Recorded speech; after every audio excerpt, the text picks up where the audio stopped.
two-dimensional vectors.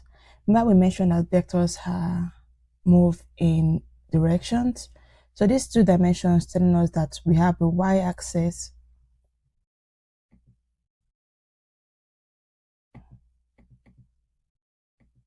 This two-dimension is indicating that we have a y-axis and an x-axis. The y, like I initially mentioned, the y-axis is a north, and the x-axis is the y-axis could be the north and the south, and the x-axis would be the east and the west. But now, in terms of vector, we denote the x and the y with its I and j. So when you say this part is always denoted with the I, and this part is denoted with the j. And that's how it's been defined for two-dimensional vectors, because the vectors have two dimensions. You can have here and here.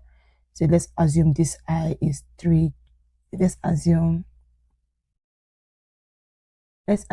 this is 3j and this is 4I. So that's the dimension. Now, once you just hear 3j, you know it's on the north. But if you hear 3-3j, you know it's on the south part. 4I is on the east, then negative 4I is on the western side.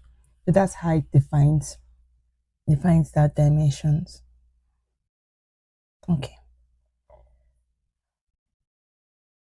And now we have, like what I mentioned before, when we're talking about the two-dimensional vectors, for instance, when a vector of A, these are the whole vector. This is the A part of the vector. Since if the B is on the I-axis, is equals to 3I, and the C is equals to 4J. So for us to find the sum of the A and the B, we'll have to add this up, like we discussed before, since they are both in the positive direction. So it's just be 3I plus 4J. It can never be 3I plus 4J is equals to 7. This is just going to be the response, 3I plus 4J, and not this.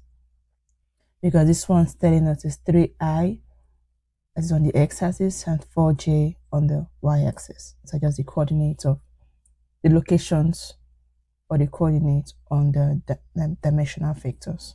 That's how that is being defined. Hope that explains it better for you. Remember, the x-axis is the I, the y-axis is the j.